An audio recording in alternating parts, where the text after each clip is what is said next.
Assalamualaikum warahmatullahi wabarakatuh. Kami dari kelompok 11 akan menjelaskan materi tentang konsep merdeka belajar dalam kitab Ihya Ulumuddin menurut pemikiran Imam Ghazali.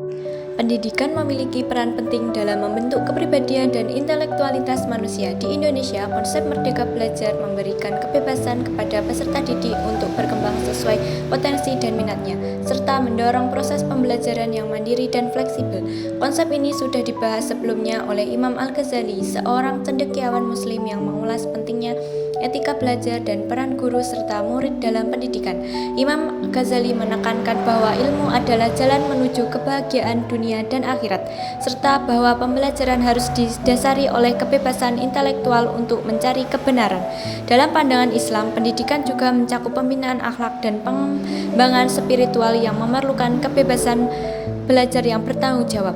Merdeka belajar ingin siswa dan guru memilih cara belajar yang sesuai dengan kebutuhan individu, lebih menekankan pengembangan potensi peserta didik. Kebebasan dalam belajar menurut Al-Ghazali menyeratkan tanggung jawab dengan tujuan yang jelas untuk mendekatkan diri kepada Allah.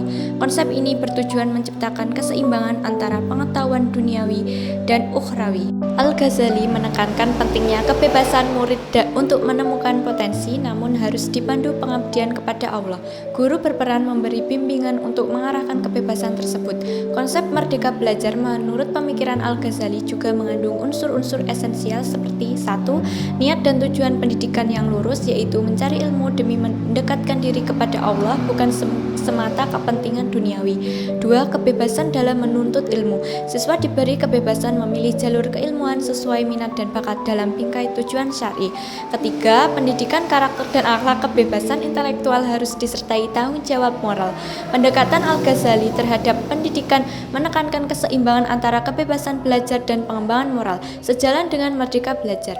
Penelitian ini membahas implikasi konsep tersebut untuk pendidikan modern dan berharap dapat mengintegrasikan nilai-nilai klasik dengan tantangan kontemporer. 1. Tujuan pendidikan menurut Imam Ghazali. Imam Ghazali memandang pendidikan sebagai proses pembentukan akhlak dan kedekatan dengan Allah. Tujuannya adalah mencapai kesempurnaan spiritual dan melepaskan manusia dari kebodohan. Pendidikan harus memberi ruang bagi siswa untuk berkembang sesuai fitrah, mendukung kebebasan berpikir dan otonomi dalam belajar. 2. Kebebasan dalam menuntut ilmu. Imam Ghazali dalam Ihya Ulumuddin mengajarkan belajar harus dilakukan dengan ikhlas dan tanpa tekanan. Proses belajar haruslah dicari dengan keinginan mendapatkan diri kepada Allah. Niat yang baik membuat belajar menjadi alami dan menyenangkan, sejalan dengan filosofi merdeka belajar. 3. Pendidikan sebagai upaya pembebasan. Imam Ghazali menganggap pendidikan sebagai cara membebaskan jiwa dari kebodohan dan kriteria dunia. Pendidikan harus memperkuat pemahaman dunia dan akhirat, serta membantu peserta didik menemukan kebenaran melalui pengalaman aktif dari refleksi diri. 4. Peran guru dan siswa. Imam Ghazali menekankan pentingnya peran guru dalam membimbing siswa, namun siswa juga harus aktif mencari ilmu. Dalam konsep merdeka belajar, guru berfungsi sebagai fasilitator, membantu siswa mencapai potensi terbaik dan berprestasi aktif dalam belajar. Selanjutnya, adab dan etika dalam menuntut ilmu. Menurut Imam Ghazali, pendidikan perlu didasari adab dan etika.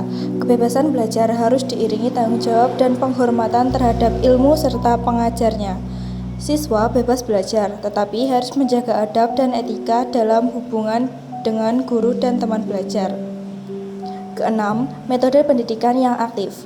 Imam Ghazali menyarankan metode pendidikan aktif, di mana siswa terlibat langsung dalam belajar. Belajar harus memahami dan mengaplikasikan ilmu. Ini sejalan dengan konsep merdeka belajar yang memberi siswa kebebasan eksplorasi pengetahuan secara interaktif. Yang ketujuh, pembelajaran holistik dan kontekstual. Imam Ghazali mengusulkan pembelajaran holistik yang menggabungkan ilmu agama dan dunia. Pendidikan harus mencakup aspek intelektual, spiritual, emosional, dan moral. Dalam merdeka belajar, pendekatan holistik penting mengaitkan ilmu dengan kehidupan sehari-hari. Selanjutnya, pembelajaran berkelanjutan. Imam Ghazali mengajarkan bahwa belajar adalah tugas seumur hidup untuk dunia dan akhirat. Merdeka belajar menekankan bahwa pendidikan bukan hanya di kelas, tetapi juga dari pengalaman hidup, sebagai upaya perbaikan di terus-menerus. Kemudian yang terakhir, ilmu yang mengantarkan pada kebahagiaan hakiki. Imam Ghazali percaya bahwa ilmu yang bermanfaat adalah yang membawa kebahagiaan sejati di akhirat. Ilmu yang hanya mengutamakan keuntungan duniawi dianggap kurang berguna. Merdeka Belajar memungkinkan siswa mengajar ilmu relevan secara duniawi dan spiritual untuk mencapai kebahagiaan sejati. Terima kasih.